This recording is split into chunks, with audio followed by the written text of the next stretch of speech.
Journaling is the #1 thing you can do to transform your life. But how do you create a journal that doesn't suck? I'm gonna show you in this short video. What's up guys, Clark, journal nerd and creator of the mybestjournal.com course. Everything you need to know on how to start, keep, and master journaling. Also the most recent 25-year-old birthday boy.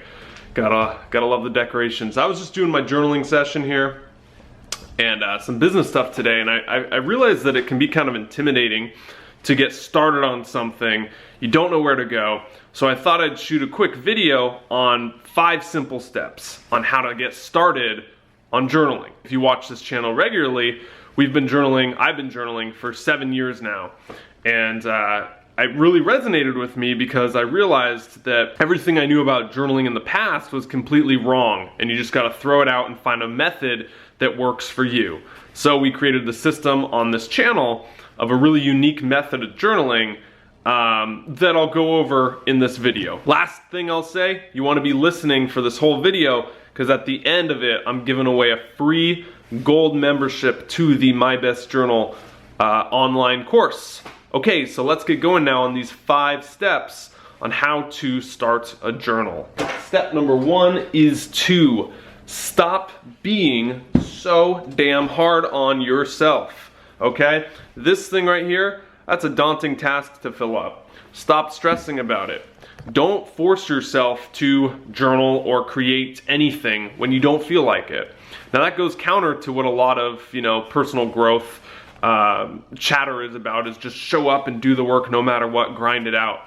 Well, you want to link all your positive feelings of joy and motivation to journaling, and you don't want to link negative ones.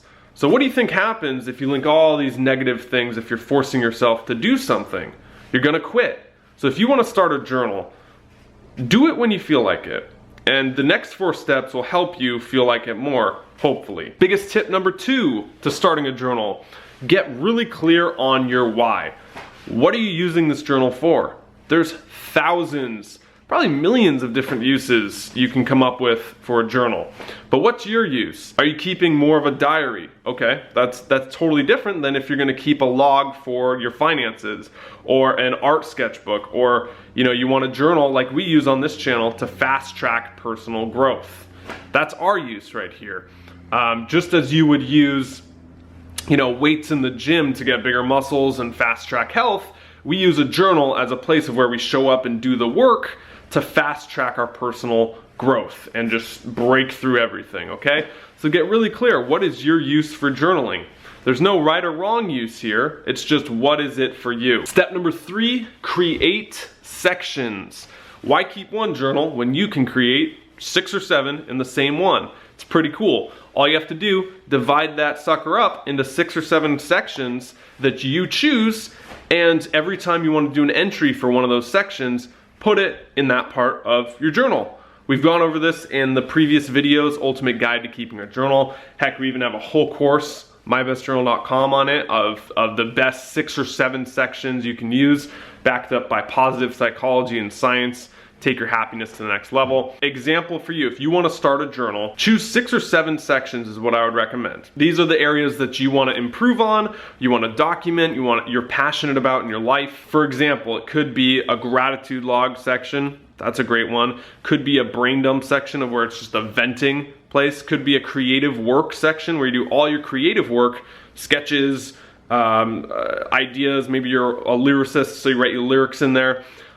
Could be a success log where you talk about all your successes. Could be a book notes log where you write down the best 10 ideas from every book you've done. The list goes on. There are so many different sections you can choose. I would recommend starting with 6 or 7 and really playing around a little bit in that journal with what you resonate with and what you want to keep going on. Step number 4, find amazing journal questions or amazing journal prompts. This was a big one for me. When I started asking myself the right questions and doing that in the journal, it really made a big difference. What is thinking? All it is a series of asking and answering questions. What am I gonna say in this video? How are they gonna respond? What do I wanna convey? You know, this is the thought process. It's all just asking and answering questions. So if you wanna upgrade your thinking and upgrade your life, you need to upgrade at the root the kinds of questions you're asking. And for journaling, you're gonna start one. This is a phenomenal place to go to really be intentional about upgrading the questions that you're asking. Now, you can find, where do you get these questions, right? Or workshops, or how do you come up with this content? Well, that's great. I do that a lot. I have the same question. One of my favorite books for this, it's just packed full of like the world's best workshops and questions. It's not a very pretty book, and it's kind of old, but it's How to Think Like Leonardo Da Vinci. I'll post it in the description below. It's just cover to cover, basically a workshop of like Leonardo da Vinci and how he was so creative. Again, another journaler from hundreds of years ago, maybe thousands, I don't know when he was. Another great way is to, every time you read a book, if you're a book reader and they ask you a question, write that down for later in your journal, and then you come back and ask those.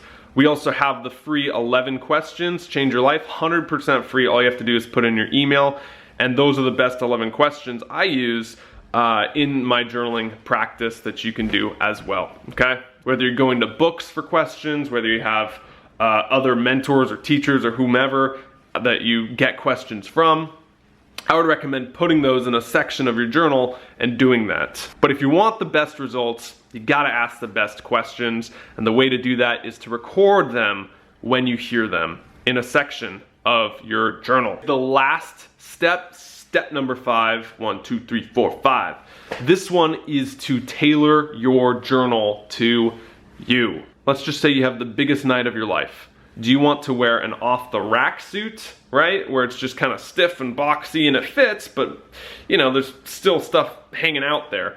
No, you want to wear a tailored suit, someone that someone put directly towards you. I mean, nothing fits better than that, than a tailored suit where it's your measurements, your fitting, your size, and then, you know, you grow out of it in a year when winter comes around and you start eating the Ben & Jerry's like I do. But hey, your journal doesn't grow out with the seasons, okay? So what you want to do is tailor your journal towards you. And the way you do this is you completely throw out all the rules. If you don't like something I'm giving you, either in the course, these videos, or whatever, that's fine. You don't have to do it this way. There's no right or wrong, but just make sure whatever you're doing with your journal that you're tailoring it to you, you're customizing it to you. One of my favorite ways to kind of really get creative with journaling, it sounds so geeky, is getting the right gear, getting my own personal high quality gear that I love and adore. So I'll post it in the description below if you want to check it out. They are affiliate links, so if you buy through them, I get a commission, but it's the best prices because it's on Amazon Prime. Basically, I use a sketchbook. Actually, let me show you. So what I do here is I just have a sketchbook, right? This is an 8.5 by 11 Canson, I think, or Pentalic or something. And then it's just full of various things. Pens I'm rocking. You know, I got the G2s. I'm rocking these. I've already showed you in videos.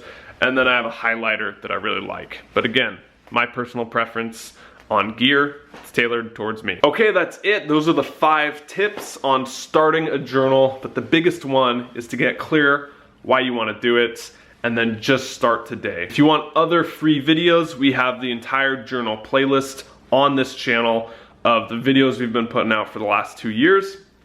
And there's some phenomenal places to start if you're interested in that. Also, mybestjournal.com. This is the complete membership course on how to start, keep, and master journaling in under 4 hours. Everything you need to know from start to finish. I might be closing it soon just due to some, we've had a lot of people register and there's been some tech issues with it. It's all fixed now, but I might have to close it down and stop registration just to keep the integrity of like the community we have over there. But as promised, here is the free giveaway for a membership on that site, 100% free. All you have to do in the comments down below, give this video a thumbs up and leave me a comment with your best journaling question. All right? That's it. The best question you've ever used in your journal. And if you do that, I will put it through a random comment generator in about 2 or 3 days, and then I'll announce in the comments the winner. All you have to do, submit a question down below. Okay, that is it. Thank you so much for your support on this channel. Filming a book review pretty soon. Got 2 of those coming out, got some more journaling videos. But as always, guys, your support means the world. It's been awesome to have you along for this journey, this crazy journey over the last couple of years. And I love each and every one of you. So, until next time, stop settling, start living. See you then.